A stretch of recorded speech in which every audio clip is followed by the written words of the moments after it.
요한계시록은 교회가 박해를 당할 때 사도 요한에게 주어진 예수 그리스도의 계시입니다. 박해 자체만 보면 사실 그리 유쾌한 일은 아닙니다. 내가 잘못한 것도 없는데 손가락질 당하면 굉장히 억울합니다. 예수님을 믿는다는 이유만으로 이상한 사람으로 취급받는다면 얼마나 그 삶이 괴로울까요? 심지어 이 예수 믿는다는 이유만으로 차가운 감옥에 갇히거나 또 많은 사람들 앞에서 또 처형을 당할 수도 있었습니다. 요한계시록이 주어지던 시기에 있었던 로마 황제는 사람들에게 자신을 숭배하도록 요구하였고 이를 위하여서 권력을 행사하였습니다. 따라서 사람들은 실제적으로 이 로마 황제가 이 땅의 최고의 권력이며 그리고 실제적으로 신이라고 생각했을 것입니다. 이런 상황에서 사도 요한도 그 당시 로마 황제 도미티아누스 이 황제로부터 추방을 당해서 이 황량한 바위성 반모섬으로 유배를 당하게 됩니다. 그곳에서 요한이 어떠한 삶을 살았을까요? 이 반모섬은 무언가를 심고 거두는 데에 적합한 땅이 아닙니다. 땅의 표면이 흙이 아니라 다 거친 돌로 되어 있어서 사람이 살기에 그리 좋은 땅이 아닙니다. 요한은 이곳에서 1년 6개월 동안 유배를 당해서 삶을 살았는데요. 놀라운 건 그의 인생에서 가장 어두운 시기라고 할 수 있는 이때에 그는 가장 밝은 빛을 보았습니다. 그 누구도 보지 못한 계시가 그에게 주어졌습니다. 계시란 한자로 풀이하면 열계자와 그리고 보일시입니다. 계시록이란 열어 보여준 것을 기록했다는 뜻입니다. 성도 여러분, 사도 요한은 반모섬에서 계시를 보았고 그 계시를 본 상태에서 어떠한 마음으로 살았을까요? 그가 좌절했을까요? 절망했을까요? 예수님의 제자로서의 삶을 비관하며 살았을까요? 그렇지 않습니다. 그는 요한계시록에서 소망을 말합니다. 그는 비참한 현실이 아닌 하나님이 열어 보여주신 계시를 통하여서 소망을 보았고 기록했습니다. 우리도 오늘날 동일한 소망을 붙듦으로써 각자에게 주어진 삶을 헤쳐나갈 수 있습니다. 교회를 향한 거센 핍박도 그리스도인을 향한 조롱과 멸시조차도 사도 요한이 보는 그 소망으로 인해서 우리는 이길 수 있습니다. 오늘날 우리들도 이 소망을 가지고 담대하게 하루를 살아갈 수 있기를 바랍니다. 오늘 말씀의 첫 번째 요점은 예수 그리스도의 계시와 그 말씀을 지키는 자에게 복이 있다는 것입니다. 오늘 본문 1절부터 3절까지 우리 함께 읽어보겠습니다. 오늘 본문 1절부터 3절까지입니다. 시작! 예수 그리스도의 계시라. 이는 하나님이 그에게 주사 반드시 속히 일어날 일들을 그 종들에게 보이시려고 그의 천사를 그 종 요한에게 보내어 알게 하신 것이라. 요한은 하나님의 말씀과 예수 그리스도의 증거 곧 자기가 본 것을 다 증언하였느니라.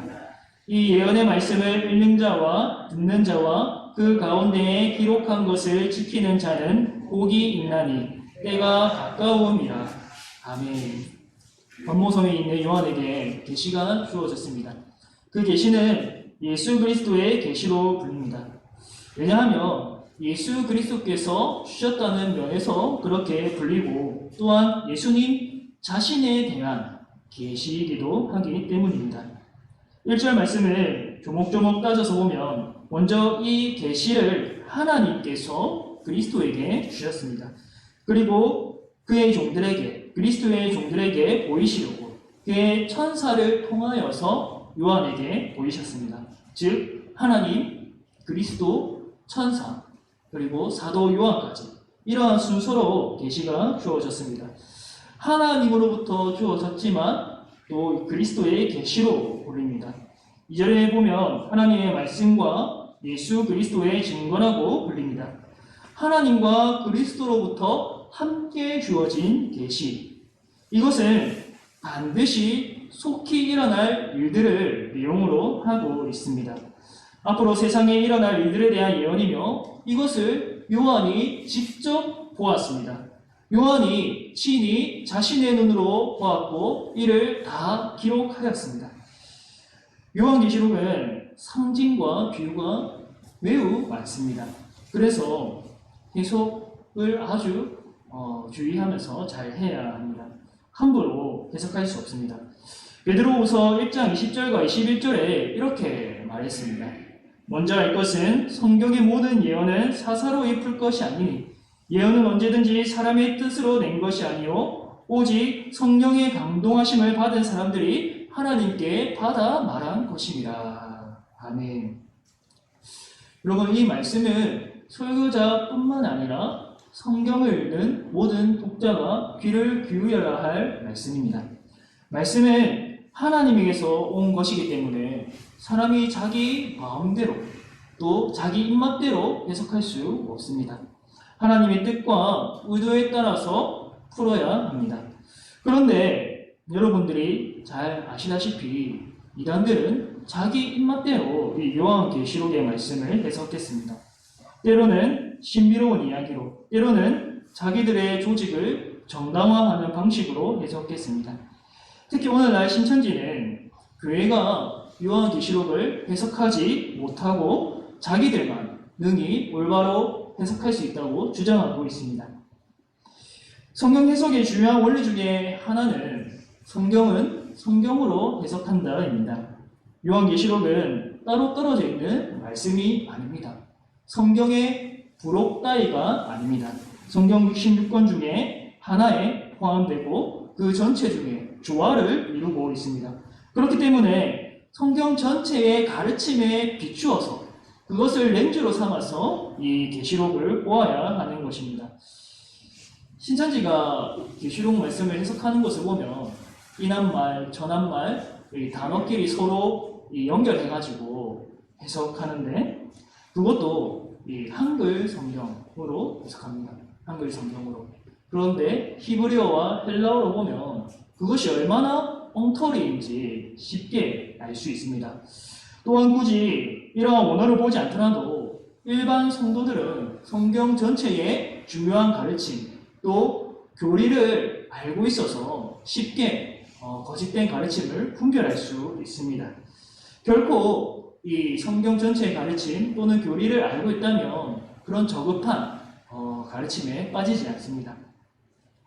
첫 번째 요점을 제가 말했었는데 복이 있다고 했는데 누구에게 있다고 했습니까? 예수 그리스도의 계시를 지키는 자에게 복이 있다고 했습니다. 우리 3절 말씀 한 번 더 함께 읽어보겠습니다. 시작! 이 예언의 말씀을 읽는 자와 듣는 자와 그 가운데에 기록한 것을 지키는 자는 복이 있나니 때가 가까우니라. 아멘. 이 말씀을 읽고 듣고 지키는 자에게 복이 있다고 말하고 있습니다. 여러분, 요한계시록은 허무맹랑한 소리가 아닙니다.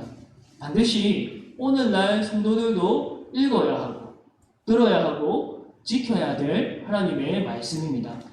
왜 이를 지킬 때 복이 되는가? 3절 끝부분에 그 이유를 제시하고 있습니다. 때가 가까우면 때가 가까우면 이 때가 언제입니까? 예수 그리스도께서 다시 오실 때입니다. 요한계시록이 쓰여진 지 2000년이 다 되어 갑니다. 엄청나게 긴 시간이죠. 그런데 이 계시록을 쓸 당시에 사도 요한은 때가 가까웠다라고 말했습니다. 여러분 이해가 되십니까? 가깝다는 건 어떻게 이해해야 될까요? 우리가 생각할 때 가깝다는 것은 하루나 일주일이나 아무리 많아도 한 달, 1년쯤으로 생각하고 있는데 2000년이 다 되어가는 그 긴 시간 동안 예수님은 아직 오시지 않았습니다. 그렇다면 사도 요한은 잘못 말씀을 기록했을까요? 이 사도 요한은 하나님의 관점으로 이 말씀을 기록했습니다. 우리 하나님에게 있어서는 1000년이 하루 같다고 했습니다.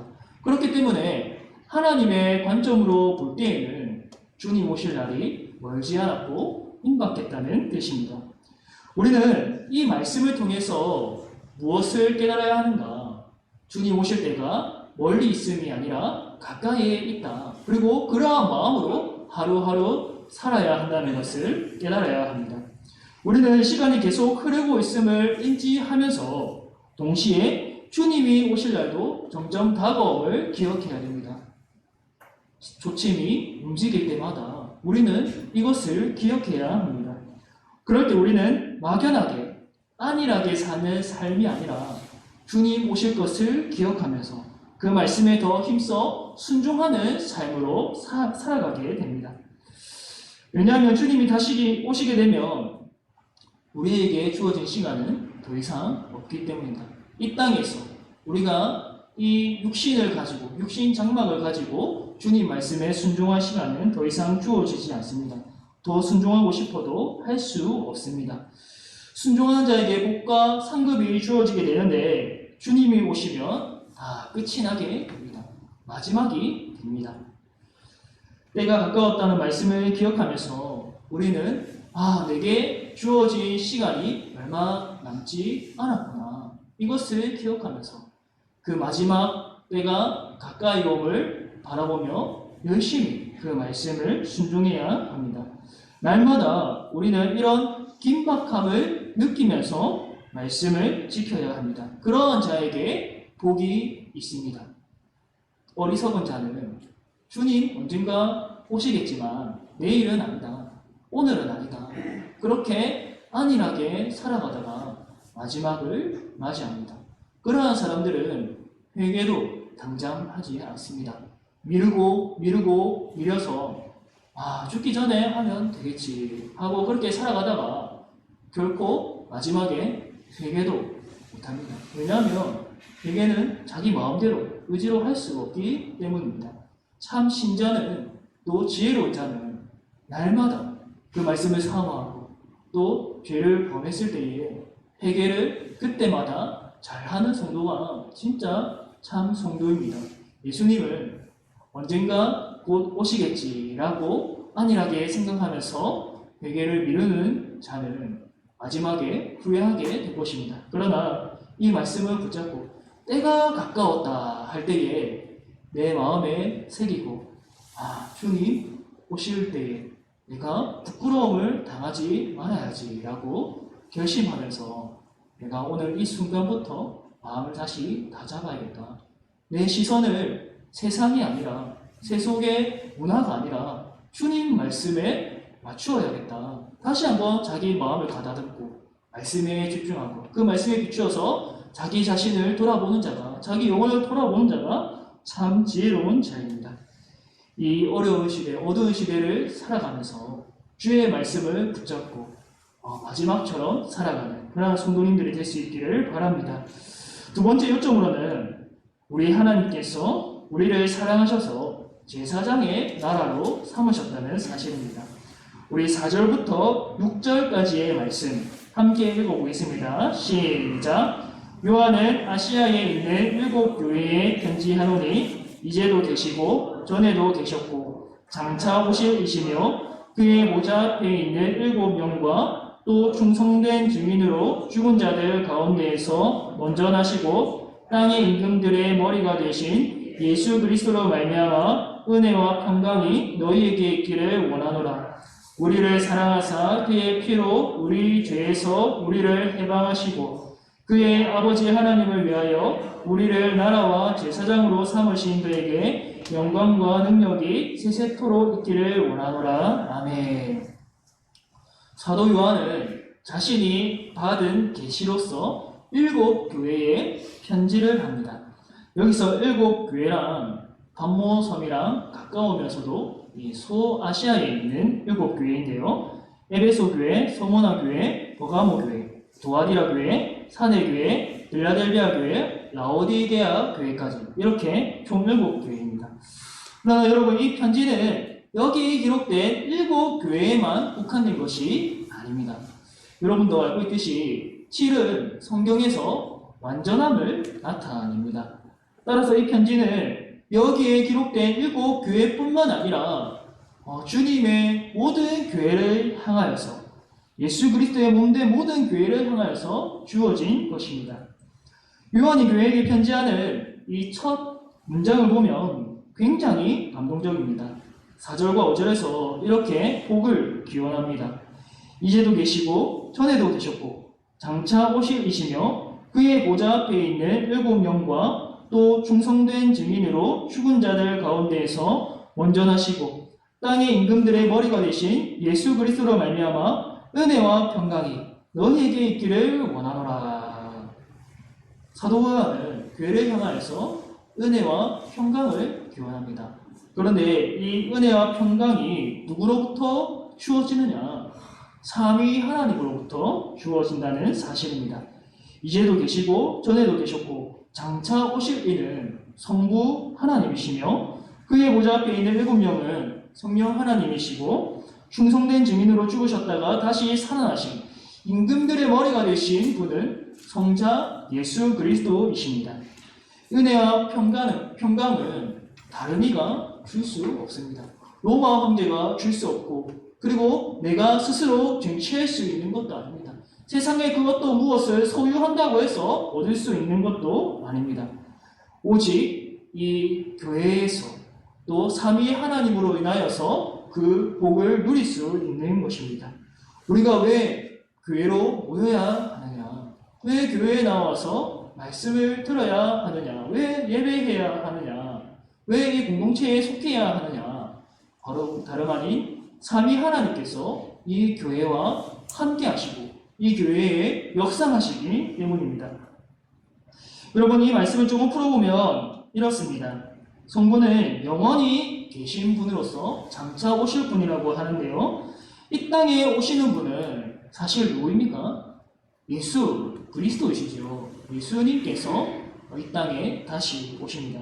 그러나 이전에 성부도 예수님을 보내실 때, 처음 보내실 때에 성부만 덩그러니 이 세상에 던진 것이 아니라 언제나 이 성자 예수님과 함께 동행하셨습니다.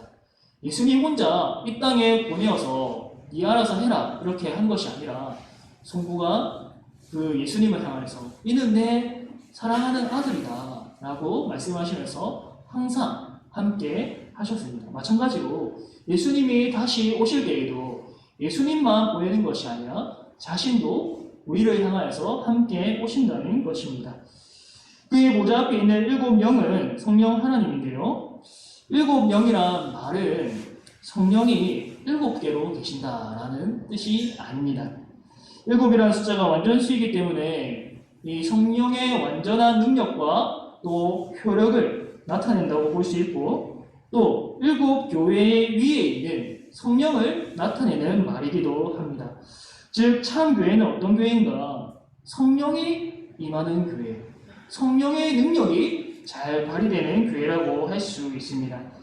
계시록 4장 5절에 보면 보좌 백현 등불 7이 있다고 말하면서 이것이 하나님의 7영이다 라고 말합니다.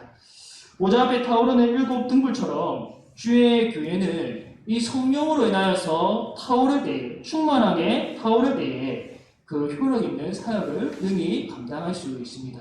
제가 말씀을 전하는 것도 아무리 말씀을 웅변적으로 탁월하게 전한다고 하더라도 또 해석을 아주 잘했다 하더라도 성령이 역사하시지 않는다면 그 어떠한 능력도 발휘되지 않는 것입니다. 그러나 부족한 사람이라 할지라도 사람은 부족하다 할지라도 성령께서 도우시고 역사하시면 말씀이 깨달아지고 또 그 말씀대로 살아갈 수 있는 능력을 얻는 것입니다.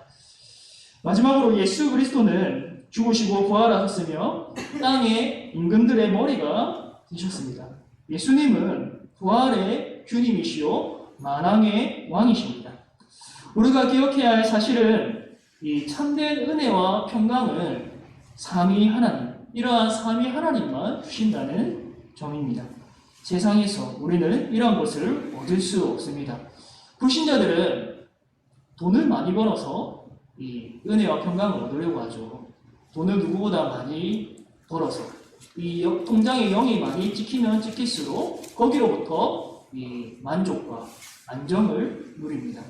그리고 더 넓은 집, 더 좋은 차, 내가 누구보다 더 많이 갖고 누구보다 더 높이 올라갈 때에 거기로부터 참된 은혜와 평강이 주어진다고 생각하고 있습니다. 그러나 막상 그 자리에 도달했을 때, 막상 그것을 소유하게 되었을 때는 이것이 아니었구나, 이것이 아니었구나 깨닫게 됩니다.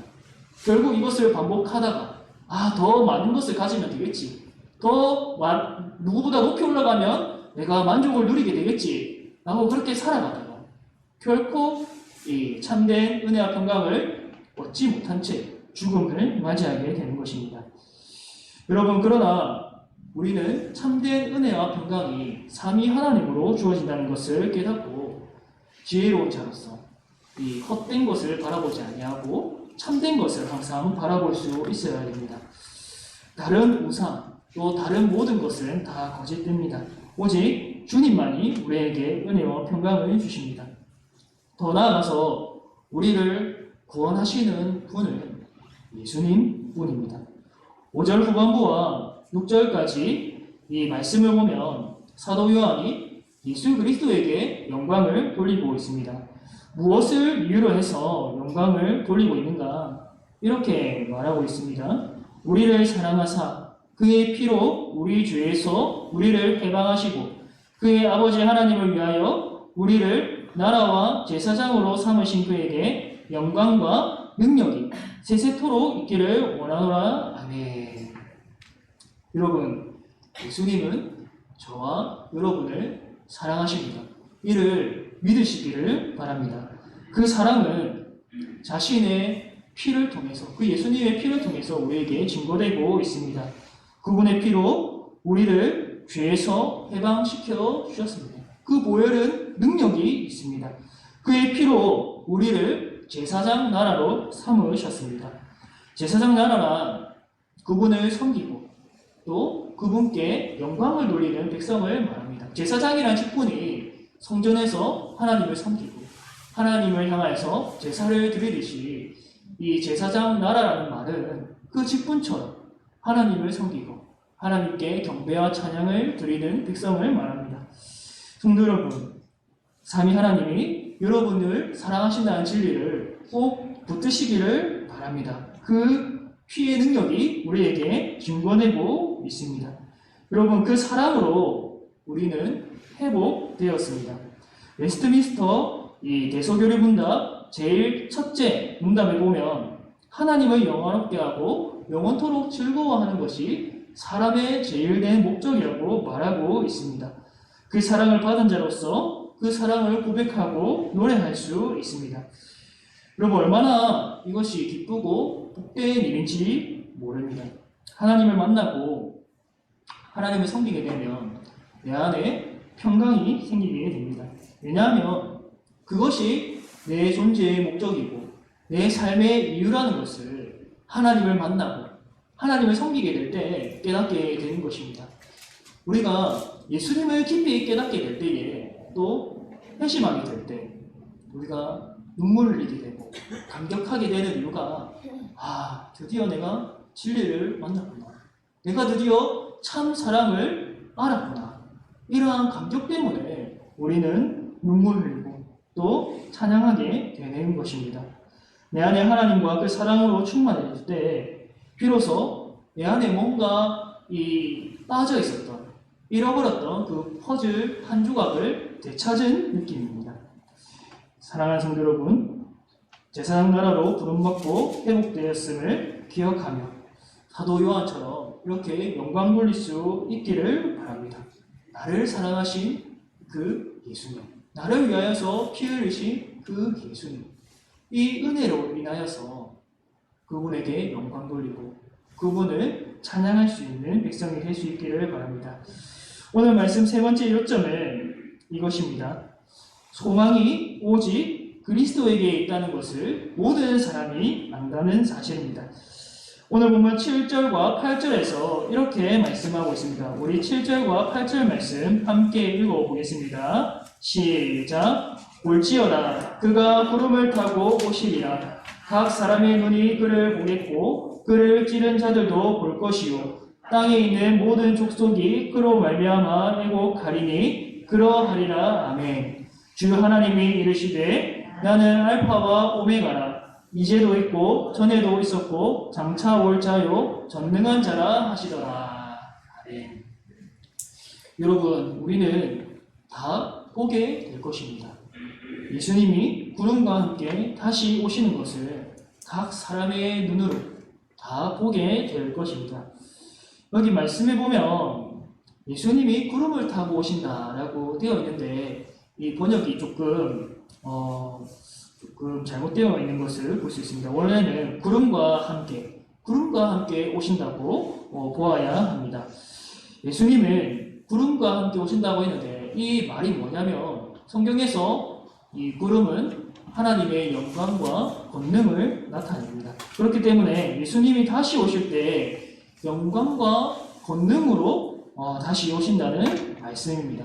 그리고 그렇게 예수님이 영광스럽게 오실 때에 이 은밀하게 오는 것이 아니라 모든 사람이 다 볼 수 있게 모든 사람이 그것을 목격한다고 말씀하고 있습니다. 심지어 예수님을 찌른 자들도 예수님을 핍박한 자들도 보게 될 것이라고 합니다.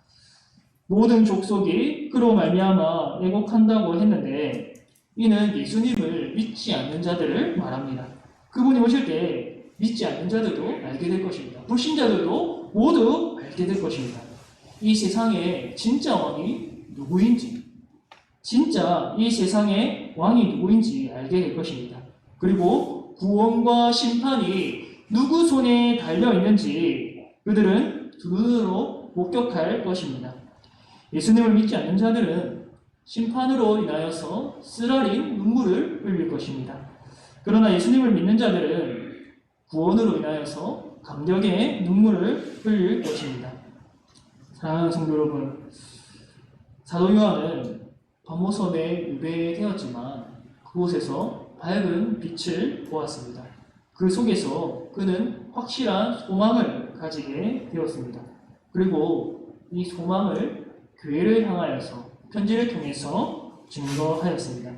오늘 말씀에서 우리가 살펴본 것은 첫 번째로 그리스도의 계시를 읽고 듣고 또 지키는 자가 복되다라는 것입니다.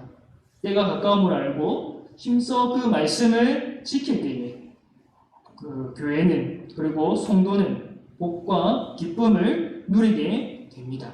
때가 가까움을 알고 그 긴박함을 가지고 말씀에 더 집중하고 말씀에 따라가는 성도는 마지막 날에 큰 복으로 보상을 받게 될 것입니다. 두 번째로 은혜와 평강은 삼위 하나님만 주시고 이를 교회가 누린다는 것입니다. 그분의 피로 구원받은 교회가 얼마나 복된가. 사랑의 주님이 세상 끝날까지 이 말씀을 따르는 교회와 성도에게 은혜와 평강을 주십니다. 마지막으로 환난의 순간에도 교회가 흔들리지 않을 수 있는 이유는 주님이 반드시 오신다는 것입니다. 사랑의 주님은 반드시 다시 오십니다. 7절 마지막에 사도 요한이 예수님의 다시 오심을 확신하면서 말했습니다. 마지막 끝에 그러하리라 아멘. 이것은 거의 동일한 말입니다. 아멘도 그렇게 될 것입니다 라는 뜻을 가지고 있는데 이중적인 확언이라고 할 수 있습니다. 우리의 소망이 되신 예수 그리스도, 그분은 반드시 다시 오실 것이다. 아멘, 아멘. 사도 요한은 이렇게 말하고 있습니다. 우리 성도 여러분, 이 코로나19로 인하여서 혼란스러운 시기에 오직 예수님을 바라볼 수 있기를 바랍니다. 뉴스가 너무나도 많이 나오고 또 이 여러 가지 소식이 들리지만은 변함없는 것은 예수님께서 다시 오신다는 사실입니다. 예수님께서 다시 오실 때에 모든 사람이 알게 될 것입니다. 진짜 왕은 예수님이셨구나. 예수님이셨구나. 그때에 믿음의 사람들은 예수님으로 인하여서 큰 위로를 받고 또 기쁨을 누리게 될 것입니다. 로마서 12장 12절의 말씀처럼 소망 중에 즐거워하며 환난 중에 참으며 기도에 항상 힘쓰는 성도로 나아갈 수 있습니다. 변함없는 그 소망의 그리스도를 붙잡고 오늘 이 어려운 시기를 잘 이겨낼 수 있는, 견뎌낼 수 있는 복된 성도님들이 되시기를 주님의 이름으로 축복합니다. 기도하겠습니다. 사랑의 하나님 아버지, 참으로 한 사람 한 사람이 어려운 시대를 살아가고 있습니다.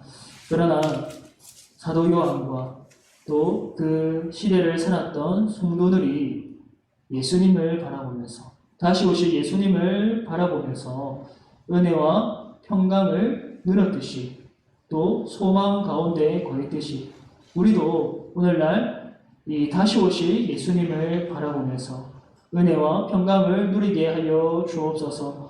환난 중에도 참고 인내하고 견뎌낼 수 있는 그 담대함을 얻게 하여 주시고 날마다 승리의 삶으로 나아갈 수 있도록 인도하여 주시옵소서.